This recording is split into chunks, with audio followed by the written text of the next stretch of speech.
Tudo que você acredita na Bíblia e em Deus é uma farsa, e eu vou te provar. Muito prazer, eu me chamo Alan Ferreira, e é com imensa gratidão que eu estou aqui para gravar esse vídeo para você. Então já gostaria de te convidar para você se inscrever aqui nesse canal, para que você possa acompanhar mais conteúdos, porque o meu objetivo aqui é gerar em você a atitude de você se relacionar com Cristo todos os dias. Então, muitas vezes, o que acontece? Nós dizemos que acreditamos em Deus, mas quando se trata da Bíblia, nós dizemos que não acreditamos. Eu estou colocando nós aqui no contexto geral, mas seletizando, porque você vai entender o que eu estou falando aqui. Quando eu falo nós, eu estou querendo falar tem um grupo de pessoas que falam assim: eu acredito em Deus, mas eu não acredito na Bíblia. Então eu pergunto, mas que Deus que você acredita? Porque se você fala que acredita no Deus Criador dos céus e da terra, então, e esse Deus é conhecido através da Bíblia, aí já acontece um equívoco. Vamos conversar direito. E também gosto de falar outra coisa, gosto de perguntar na verdade: mas você acredita em Jesus Cristo? E eu gosto de ouvir. A pessoa me fala: eu acredito em Jesus. Eu, beleza, mas você não acredita na Bíblia? A pessoa não acredita na Bíblia. Eu, beleza, então vamos colocar os pingos no i. Veja só, você diz que não acredita em Deus, ou você diz que acredita em Deus, mas não acredita na Bíblia. Perfeito. Como você acredita em Deus e em Jesus, mas você não acredita na Bíblia? Porque se não fosse através da Bíblia, nós não teríamos conhecimento da história de Jesus e de Deus, da criação do mundo. Você concorda comigo? Então deixa eu te explicar. Deixa eu explicar um pouco mais para você. Digamos que você não acredita. Você tem a fé, a crença de um Deus criador de tudo isso. E você sabe que existe algo para ser desse tipo, para criar isso tudo. Aí você fala assim: eu não acredito na Bíblia porque a Bíblia foi escrita por pessoas, homens, humanos. Tá, beleza. É claro que ela não foi escrita por um cavalo, um jumento. Isso é óbvio. Claro que ela foi usada por homens para transcrever a mensagem de Deus. Mas homens que escreveram não com seu intelecto, não com sua psique, não com seu raciocinar, mas sim recebendo do Espírito Santo. Eu não sei se você já teve a oportunidade de ter uma experiência com sua profunda, real divindade. Se você um dia parar e dar um passo para trás de toda essa bagunça criada pela sua mente, você começar a observar, a contemplar, você vai sentir que dentro de você tem um algo observador. E é justamente esse algo observador que é sua essência, é sua verdadeira essência, é seu verdadeiro eu. Eu gosto de dizer que existe 3 tipos de eu. Existe aquele eu que você acredita que você é. Existe aquele eu que as pessoas dizem que você é. E existe aquele eu que Deus diz quem você é. E esse é o Deus. E esse é o eu, na verdade, verdadeiro. E você tem que ser esse eu. Então, vamos aqui aos pontos. Se você acredita em Jesus, a Bíblia, ela nada mais quer dizer do que biblioteca. Que quer dizer, biblioteca são vários livros dentro daquele conjunto que se forma a Bíblia, quer dizer biblioteca. Então ali estão vários livros. Aí começa ali na criação, isso, aquilo, tal e tudo. A cronologia da Bíblia, ainda mais no Antigo Testamento, ela é errada. Ela é errada. Ela não tem um passo a passo, tipo assim, isso, não. Pega ali fragmentos e vai colocando. Já começa ali quando o homem são expulsos do jardim do Éden, e isso, aquilo, acontece. A morte de Abel, enfim. Aí depois fala que Adão teve 7, e 7 teve isso, e aí vai falar a genealogia, beleza? Enfim, então, se nós prepararmos para pensar, primeiro veio 7, depois que veio a Caim e Abel, entendeu? Então, mas a Bíblia conta, ela fala a história de Caim e Abel antes. Então, aí tem não tem uma cronologia exata, mas por isso nós temos que prestar atenção nos detalhes. Nos detalhes. Então, veja só. Você acredita em Jesus Cristo, perfeito? Mas você não acredita na Bíblia. Então, antes, acho que talvez no século II, eu não vou saber muito exato aqui o tempo. Mas a Bíblia foi escrita, na verdade, desculpa, era transmitido Jesus por histórias, até antes mesmo. Tinha uns papiros ali do Antigo Testamento, isso, aquilo, mas era falado por histórias. Uma pessoa chegava e contava narrativa. Existe um homem, fez isso, aquilo, tal e tudo. Perfeito? Então, uma vez eu escutei uma pessoa falando assim, cara, se existisse alguém tão sábio a ponto de escrever a Bíblia, toda essa narrativa, por que ele iria criar um personagem para ser adorado que ninguém sabe e não trazer a adoração para si mesmo? Já pensou nisso? Então, veja só. Então, ela é contada por histórias. Depois começaram a transcrever ali Marcos, que era sobrinho. Tem relatos que ele era sobrinho de Pedro. Depois veio Lucas, um médico. Então, eles transcreveram, eles foram atrás dos fragmentos da história e fizeram aqueles livros de Marcos, de Lucas, de Mateus, isso e aquilo. Perfeito? Então, nós abrimos um leque para nós pensar. Jesus, ele é real até hoje. Então, se você diz que acredita em Jesus, mas não acredita na Bíblia, você está mentindo para você mesmo. Você está te auto-enganando.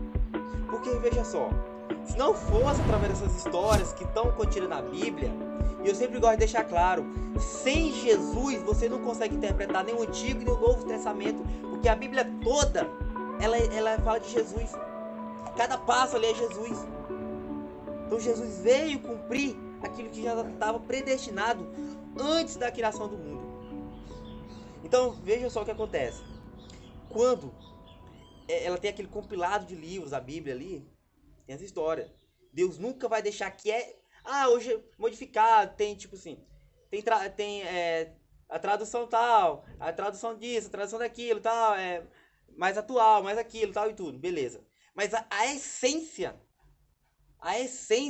da história deixada por Cristo, da esperança que nós cristãos temos, ela nunca foi modificada. Por isso que nós temos que interpretar toda a narrativa da Bíblia por Jesus. Jesus é a chave para você entender. Hoje somos pessoas muito dependentes. Dependemos de tudo, de toda hora, todo instante. As pessoas elas vão para uma igreja porque elas querem depender de um pastor, de um padre, para ensinar aquilo, ensinar como viver, dar aquele conselho, falar aquilo e isso.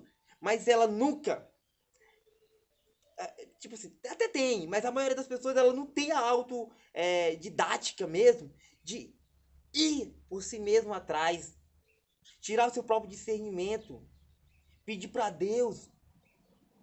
Então as pessoas ficam muito refém de tudo aquilo que vem receptando. E tem pessoas, infelizmente, de mau índole. Se você nunca assistiu o filme de Eli, ele é muito interessante, porque fala que existe uma única Bíblia. Então, aquele homem ele vai passar por um lugar justamente onde uma pessoa estava atrás daquela Bíblia. Se você nunca assistiu, eu gostaria que você até assistisse para você entender um pouco mais, porque eu não vou contar muito, dar spoiler para você.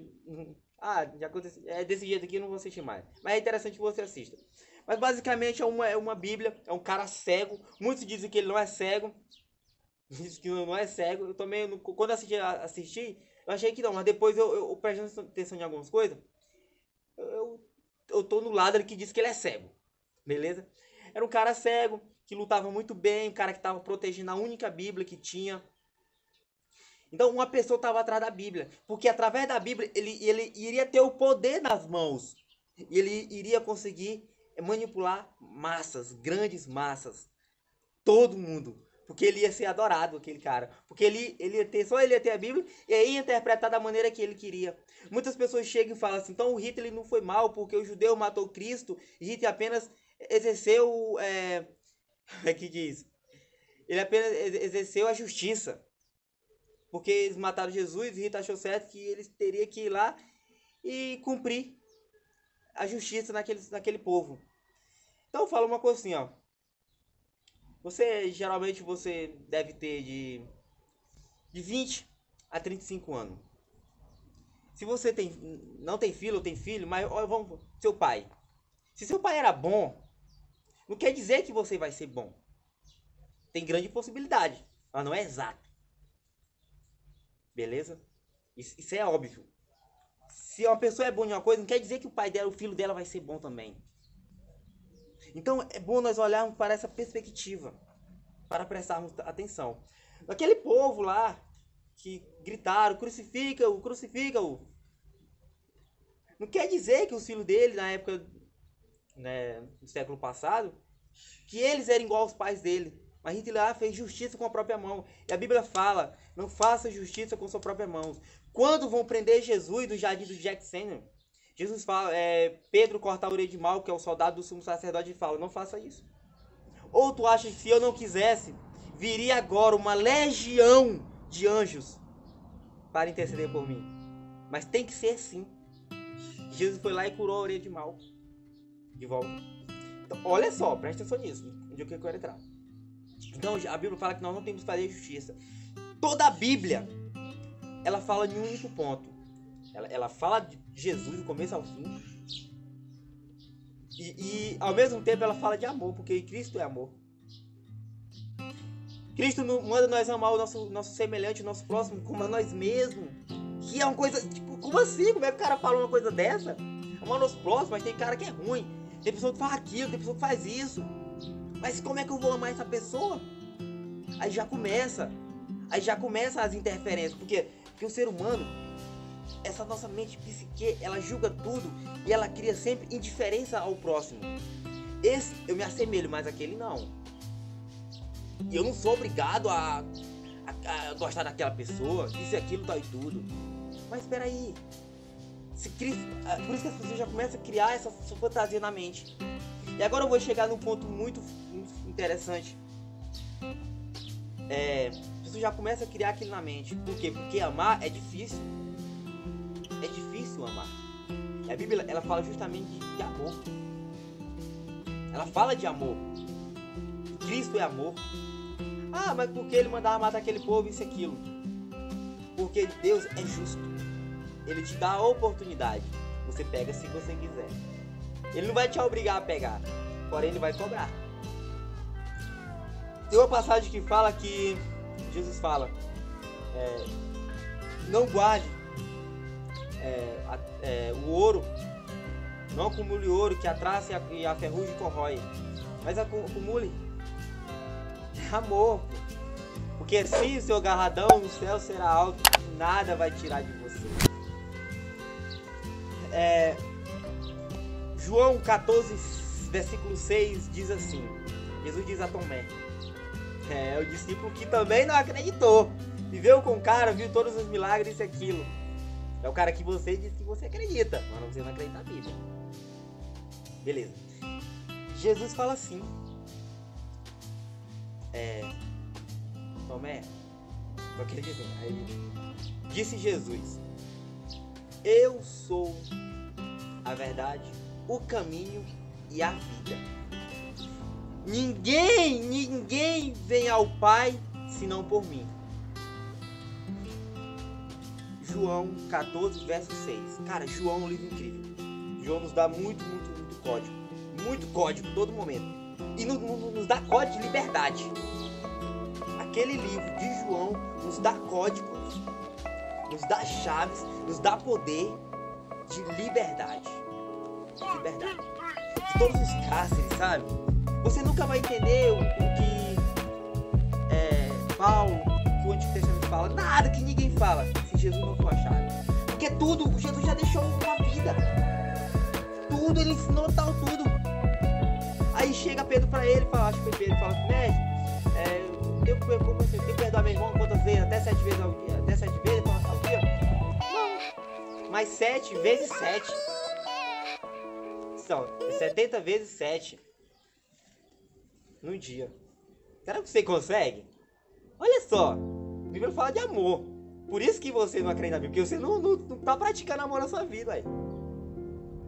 Então, vamos voltar ao nosso ponto. Como eu tava falando. João, ele nos entrega muita libertação, sabe? Muita libertação. Que através daquele livro de João, você começa a entender, cara, Jesus me ensina tudo.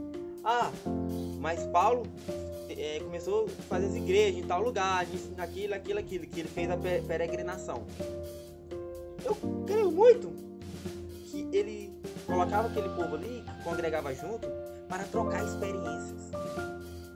Mas Cristo fala em João 4, eu não vou falar aqui tudo certo, fala a história pra você, mas eu não vou estar trazendo esse detalhe agora.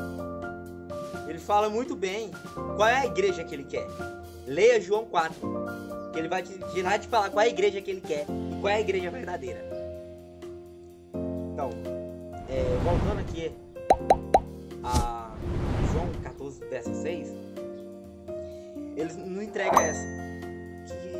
Que você não vai ser salvo. Ah, mas tem aquela religião, tem aquele outro, tem aquela outra, tal e tudo. Mas Cristo disse: se você diz que acredita em Cristo, você tem que trazer essa verdade para sua vida. Eu sou a verdade.